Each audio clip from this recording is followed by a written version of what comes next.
विचार को एक संक्षिप्त रूप प्रदान करें, इसे अन्यथा न लें, यह हमारी विवशता है।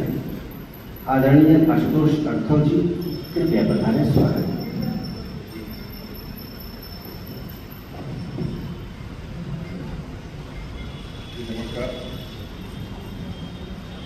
आज डॉक्टर नीतू सेन के काव्य संग्रह यहाँ दीपू में के लोकार्पण समारोह की अध्यक्षता कर रहे डॉक्टर अनिल पुलकर, अध्यक्ष बिहार हिंदी साहित्य सम्मेलन,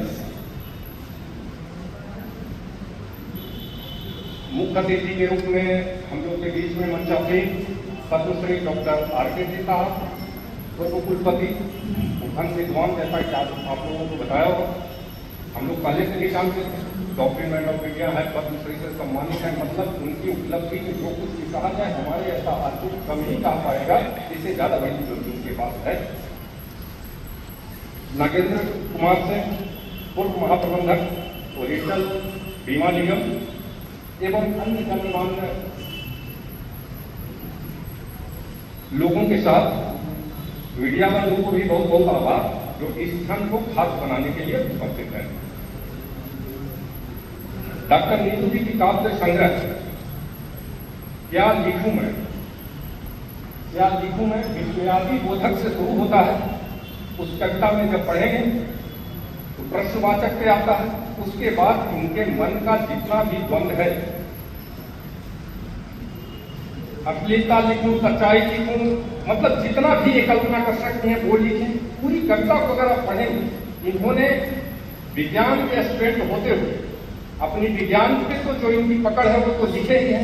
कोरोना को टच किए, जल संरक्षण, पृथ्वी, इसके बाद जितने भी रिश्ते होते हैं, रिश्ते की गहराइयों को भी बहुत बढ़िया से उकेरा है। और हमें लगता है अभी जो मंच संचालन कर रहे थे वो कहे कि इसमें एक चीज की कमी हो रही है कि आप लोगों की तालियां कम आती हैं। हम कवि लोग थोड़ा तालियों के भूखे होते हैं, क्योंकि वही हमारी जिंदगी है। मैं सोचा कि अनेक विकल्प करते कि क्या मैं इन लोगों से कुछ तालियां उधार ले सकता हूं, उसकी फरमाइश कर सकता हूं, लेकिन हमें इस तरह से कहने की हिम्मत नहीं हुई। हमें लगा कि चलो मुक्त बाजार में जाकर के हम अपने तालियां मांगा करेंगे। तो हमारा निवेदन होगा कि अभी प्राणी शास्त्र की सहायक प्रोफेसर नीतू सिंह, मतलब एक साइंस के स्टूडेंट, अभी डॉक्टर आर.के. सिंह साहब को देखें, तो मैं भी उसी लगे कड़ी में बता दूं कि मैं भी IIT दिल्ली का स्टूडेंट रहा हूं और हम भी थोड़ा बहुत कविता करते हैं।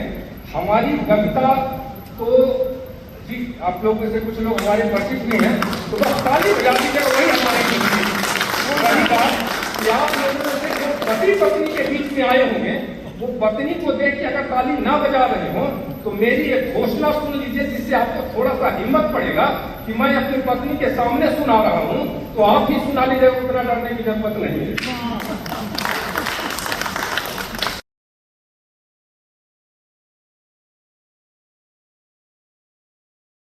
टाइम ज्यादा लगेगा, तो 5वें सर्ग का एक अंश है मित्रता का उपहार, तो मैं सुना रहा हूं, निवेदन करें।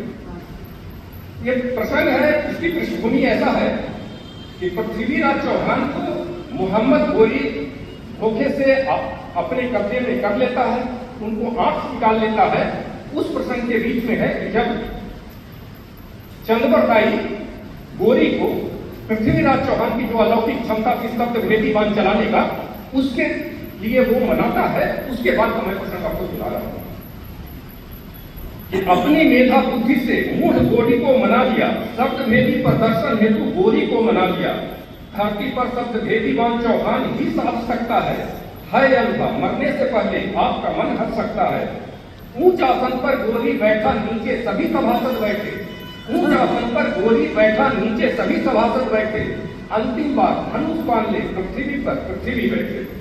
मुंह की सहारे से गोरी ने हर दिशा में थाप सुनाए, अब पलक झपकते ही पृथ्वी ने सभी लक्ष्यों पर बाण चलाए। ऐसा अद्भुत कर्तव्य से सभा सन्न थी गोरी भी, दुश्मन के संधान से हो चकित था गोरी भी। सहसा मुंह से वाह वाह करने लगा था गोरी, कुछ क्षण के लिए दुश्मन को भूल चुका था गोरी। वाह की आवाज सुन ध्यान लगाया था चौहान, ईश्वर को याद कर कुछ गुनगुनाया था चौहान।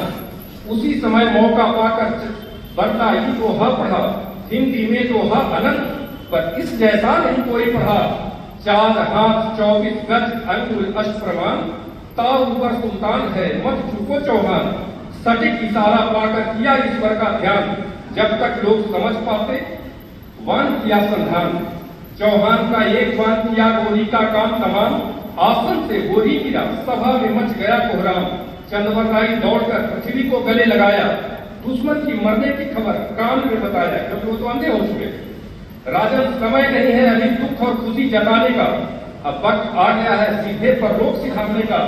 दोस्त हूँ पर रोम रोम में है कर्ज तेरा, दुश्मन के हाथों से बचाना फर्ज मेरा।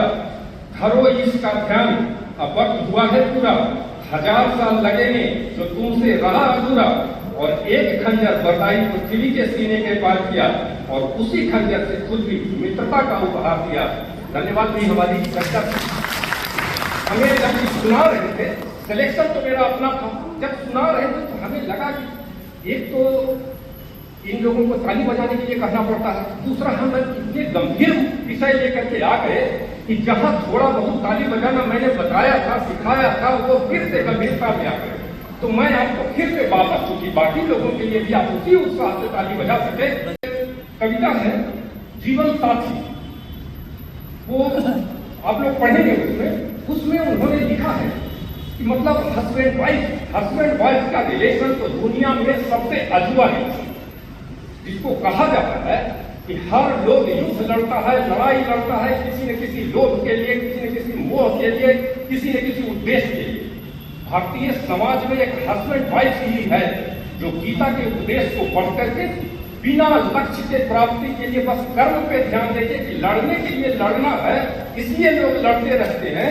तो उससे बहुत बढ़िया चीजें है वो, उनका कहना है कि अपने अपने स्वप्निल दुनिया में लड़की अपने लिए राजकुमार स्वप्न की दुनिया में रखा है, कोई आभासी दुनिया में रखा है। उससे अलग हट करके जो सामने है उसके कमियों, उसकी अच्छाइयों के साथ स्वीकार करो और विकार करो, जीवन सुखमय होगा। हम समझते हैं आप लोग के लिए भी, और जो आने वाले समय में जो इस पुस्तक को पढ़ेगा वैसे पाठक और पाठिकाओं के लिए भी बहुत अच्छा संदेश होगा, और इसको आप लोग भी अवगत होंगे। कभी कभी ताली बजाती है हमारी। रही बात कि मैं ये प्रथम काव्य संग्रह उनका जरूर है, लेकिन मैं समझता हूं कि जब मैं इस पुस्तक से आगे बढ़ा तो जितने क्षेत्रों को इन्होंने टच किया, लगा कि हर क्षेत्र के लिए अलग अलग लग सकते हैं। ये आज का दिन इनके दिल की, और ये कवि को भी सृजन का अधिकार है। और मैं डॉक्टर नीतू को देख रहा हूं कि एक मां के रूप में, कवि के रूप में दोनों तरह का जो इन्हें भूमिका निभाई है, इसके लिए इन्हें एक विशेष आभार। और इनके लिए बचा रहा हूं और इस पुस्तक में एक कविता मुझे पसंद आई है, पसंद तो बहुत आई है, लेकिन एक चुटकी आपके सामने रख सकते हैं, वो मैं सुनाता हूँ। उसके बाद हमें ताली बजा के विदा करिएगा ताकि बाकी दोनों लोगों का उत्साह बढ़ा रहे। इस समय समय पर अद्भुत मानव इस खरा पर आते हैं, लाचारी को एक भ्रम है हमको ये समझाते हैं। गजब का लाइन हमें लगा कि लाचारी को एक भ्रम है हमको ये समझाते हैं। ठान लिया कुछ करने को तो कब कमियों पर रोते हैं, सुगम पथ की कौन कहे तो कांटों पर भी सोते हैं। यूं लगता है जैसे वे कुछ निश्चय करके आए हों, मानवता को करने सुशोभित नए रत्न को लाए हों। धरती पुत्र को सही अर्थों में अपना कर्ज चुकाते हैं, भावी पीढ़ी हेतु वो नए आदर्श बनाते हैं। बहुत बहुत धन्यवाद आपका। आभार। बाकी को आप एक जिसको कहते हैं गागर में सागर भरना, हमें निवेदन है कि आप लोग इस पुस्तक से पढ़ें और इनको साधुवाद दें, और नई पीढ़ी के लिए हमारी विशेष शुभकामनाएं तो रहेगी कि आगे जीवन में ऐसे ही बढ़ते रहें। दूसरी, एक नौकरी करते घर में पारिवारिक दायित्वों का निर्वहन करते घर में भी इतना बढ़िया साहित्य सृजन किया है कि मन खुश है, और इनको बहुत बहुत आभार, धन्यवाद।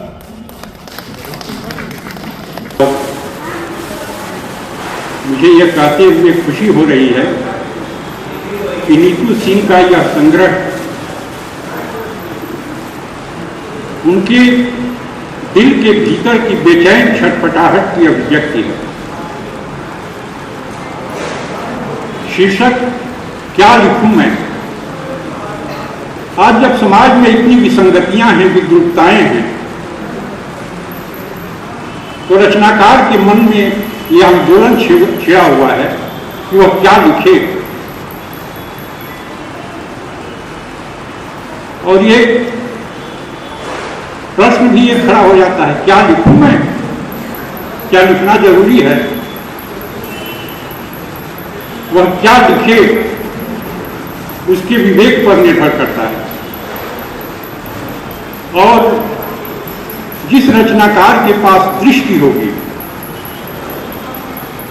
वही समाज को एक ऐसी दृष्टि दे सकता है जो हमारे भीतर चेतना जगाए, हमारे मानवीय संवेदना को झकझोरे और मनुष्यता के पक्ष में हमें खड़ा होने के लिए ऊर्जा प्रदान करे।